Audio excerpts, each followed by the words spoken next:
I want to tell you about a Friday afternoon in Brooklyn. It was 1971.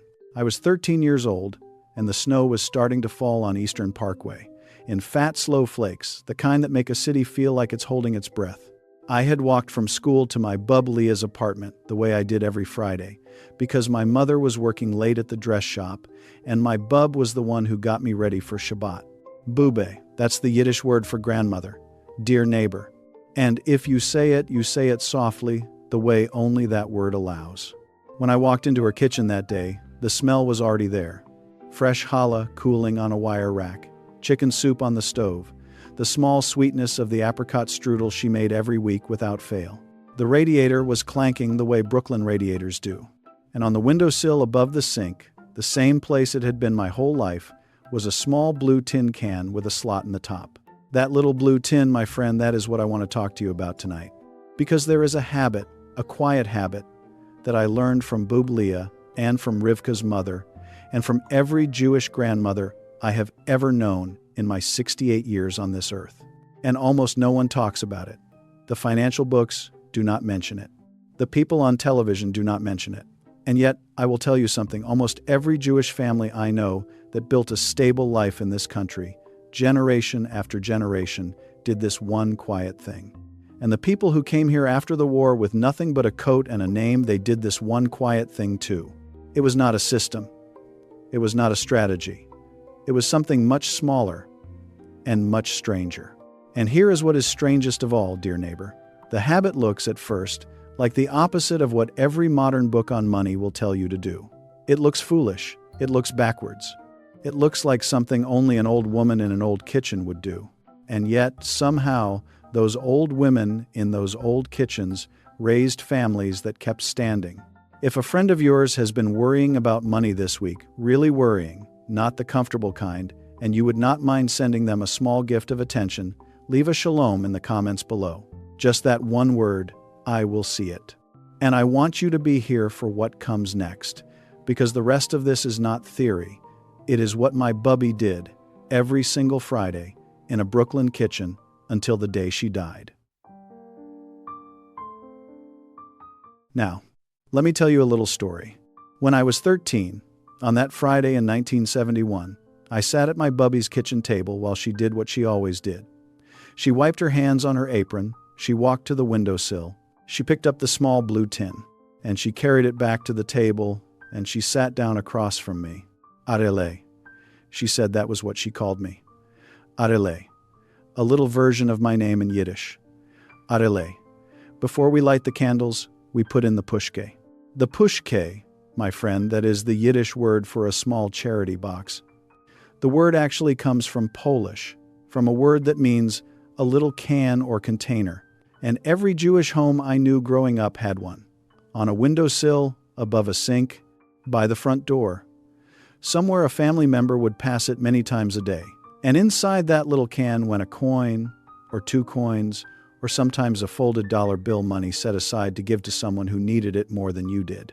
Money that was not yours anymore the moment it went in. So Bubbe sat down.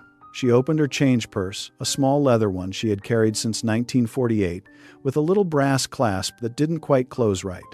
She counted out coins, pennies, nickels, dimes, and she dropped them in, one at a time, slowly the way you might place stones on a grave.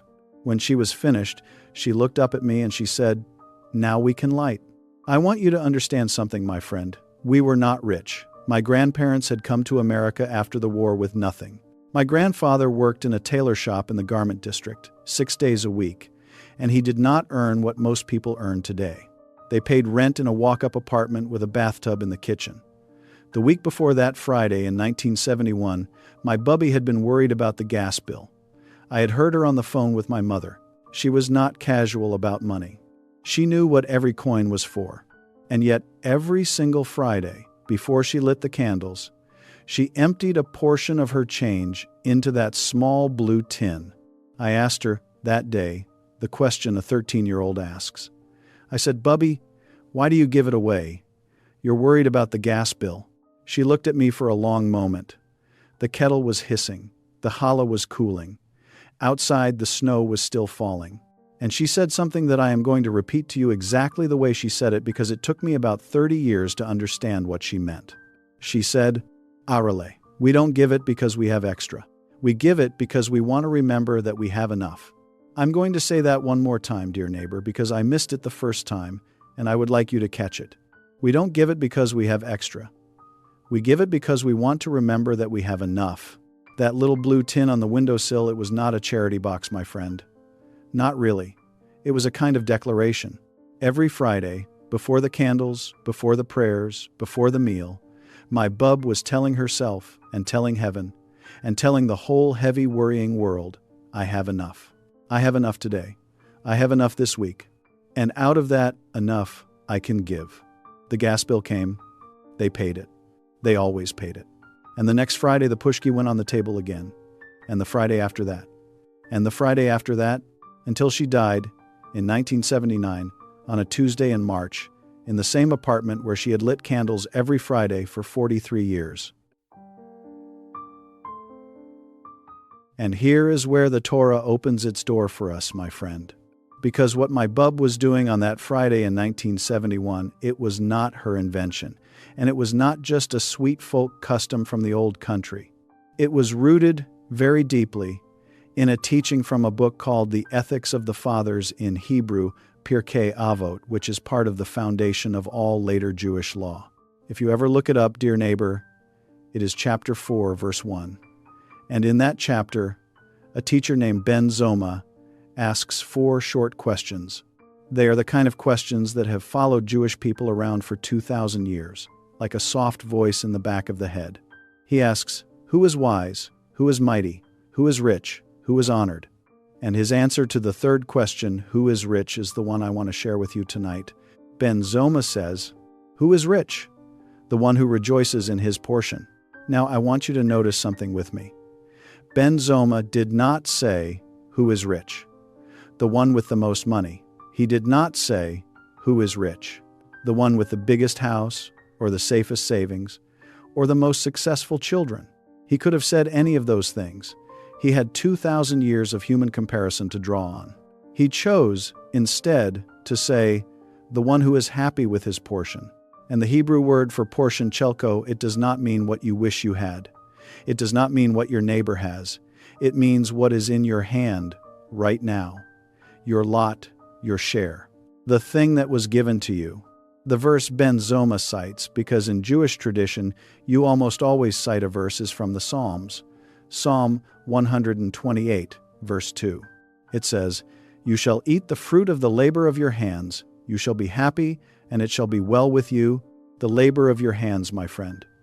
Not your father's hands, not your neighbor's hands, not the hands of the man on television. Your hands, your portion. Now, do you see what my bub was doing every Friday with that little blue tin? She was not just giving away coins. She was performing the practice that Ben Zoma was describing. Every Friday she was declaring with her hands, not with words. With her hands, I have enough. This is my portion, and it is sufficient. Because the moment you can give a portion of your portion away, you have admitted, deep in the place where worry lives, that what you had was enough. That is wealth, dear neighbor. That is the wealth Ben Zoma was talking about. Not the number on a bank statement, the quiet inside the chest. And there is one more piece of this before we go on. There is a great teacher named Maimonides who lived in the 12th century in Egypt and who wrote a code of Jewish law that is still studied in every yeshiva in the world today. He wrote a long chapter on giving on what we call tzedakah. And at the very top of his list, the highest level of giving, is something that surprised me when I first read it. The highest level is not the biggest check. It is not the most public donation. It is not even the most generous gift in proportion to what you have. The highest level, Maimonides says, is the kind of giving that helps a person become self-sufficient so that they will not need to receive again. The kind of giving that ends the need. I want you to hold that for a moment, my friend. The highest form of giving is the kind that frees the receiver. And the small habit of the pushke done weekly, faithfully, in small amounts, often given to people the giver did not even know, was the ordinary person's way of participating in that highest level, even when their own pocket was almost empty. That little blue tin on the windowsill was, in its quiet way, doing the work of the highest commandment, 1/4 at a time. Now, I have to be honest with you, my friend. Most people read this and they miss something gentle. Most people, when they hear about Jewish charity practice, they hear it as obligation. They hear it as guilt. They think those poor old grandmothers had to give away their last pennies because their religion demanded it. And I am here to tell you, dear neighbor, that is not what was happening at my Bubbe's table. That is not what was happening in any Jewish kitchen I ever sat in. And I worked on this misunderstanding for many years myself, so I am not standing above anyone here. Let me show you what I mean. In English, we have one word for what my Bubbe did with her pushke. We call it charity. And the English word charity comes from a Latin word that means love or affection. It implies, my friend, and this is the soft thing most people miss, it implies a gift you do not have to give, a kindness from your overflow, something extra you bestow because you are good. The Hebrew word is different. The Hebrew word is tzedakah, and the root of tzedakah is a word that means justice or righteousness, not love, not extra, not generosity. Justice. Do you see the difference, dear neighbor? Charity says, I am giving you something that is mine, out of the goodness of my heart. Tzedakah says, I am giving you something that was already supposed to be yours, because the world is set up so that what flows through me is partly for you. It is a completely different posture, my friend. Charity makes the giver large. Tzedakah makes the giver quiet, smaller in a beautiful way, because the tzedakah giver does not think they are doing a special favor. They think they are returning a portion of what was given to them to the one who actually owns it all. This is what my Bubbe meant, I think, when she said, we give it to remember that we have enough. She was not declaring her generosity. She was reminding herself who actually owns the kitchen, the apartment, the breath in her lungs, the coins in her change purse. None of it was hers in the deepest sense. It was passing through her. And a portion of what passed through her was meant to keep going. I'll be honest with you, my friend. I struggled with this for 30 years. I read those words about tzedakah being justice, and I would think that is a lovely idea, but it does not match how money feels in my pocket. My money feels like my money. My labor feels like mine. And I worked very hard for that paycheck, and the idea that some of it was already supposed to belong to someone else, that was, in my chest, a strange thought. It took me until my 40s before I understood what my Rebbe Mordecai of blessed memory used to say about this. He used to sit in his small study with a cup of tea between his hands, and he would say, money is loud. Tzedakah is quiet. The loud part wants you to count what you keep. The quiet part asks you to count what you sent on. And do you know, dear neighbor, what the people I have known who built lasting lives did differently than the people I have known who lost everything? It was not how much they earned. It was not how clever they were. It was that the lasting ones, the families whose children are still standing, generation after generation, in the same neighborhoods, in the same congregations, in the same cycles of life, they all, every one of them, had a quiet practice of sending some of it on. Before they paid the bills, before they bought the new shoes, before they did anything else. They gave first, and they lived on the rest. So, what do we do with this, you and I, on a Tuesday morning? Because I am not going to pretend that knowing about a Brooklyn grandmother in 1971 will pay your rent next month. I will not insult you, dear neighbor, with that kind of promise. There's a great deal of advice on the internet right now that says, do this one thing and your debts will vanish overnight. And I want to be clear with you, my friend, that is not what I am offering. The pushke is not magic. It will not change your account this month. It is something quieter and slower, and in my experience, much, much more honest. But it might change your relationship to money in a year, and in 20 years, that change might have changed everything else. Here is what I would actually invite you to try, if any of this has touched you tonight. 3 small things, nothing complicated. The first thing, find a container, anything. A jar, a tin, an empty coffee can. It does not need to be beautiful. My Bubbe's pushke was a tea tin that someone had repainted blue. It does not need to say anything in Hebrew. It does not need to come from a Jewish bookstore. It needs to be a container, and it needs to live in a place you walk past many times a day. The kitchen counter is best, because that is where you make your morning coffee, and where you wash dishes at night, and where the small business of being human happens. And you want to see this little container as you pass. The second thing, every day, put something in it. Not a lot. The amount is not the point. A coin, a single dollar, the change from your morning coffee, whatever does not hurt. The teaching of the old rabbis is that small daily giving forms the soul more than large monthly giving, because what we are practicing is not the amount. We are practicing the gesture, the hand that opens. Daily, small, faithful. There is a saying from a great 20th century teacher, the Rebbe of Chabad, who taught that putting in 5 cents every single day is more powerful in the soul than putting in $1 at the end of the month. Because every day you are practicing the opening of the hand. And the hand that practices opening, my friend, that hand stays open in the bigger moments too. And the third thing, and this is the one my bub was so faithful about, once a week before something good happens in your home, give a little extra. For her, it was Friday before the Shabbat candles, before the family meal. For you, it might be Sunday before the work week. It might be the night before your child's birthday. It might be before any moment that you want to feel sacred. Just a little extra coin before the sacred thing. Because the old tradition teaches that before we ask heaven for the things we want, it is right to first show kindness to someone else. We display generosity before we request it. That is what my Bubbe was doing. Before she lit the candles, before she said the blessing, before she asked, in her quiet Friday night way, for her family to be safe and her gas bill to be paid, she gave first. And I want to tell you about one more person before we go. There was a woman who lived in the apartment above my bub's. Her name was Mrs. Goldberg. Mrs. Goldberg had even less than my grandparents did. Her husband had died young. She raised 3 children alone. She worked the night shift in a bakery, packaging bread until 2 in the morning. And every single Friday afternoon, before she went to that bakery, Mrs. Goldberg came down 2 flights of stairs, knocked on my bub's door, and dropped 1 quarter into the pushke. A quarter, dear neighbor. Not a fortune. 1 quarter. Every single Friday for 19 years.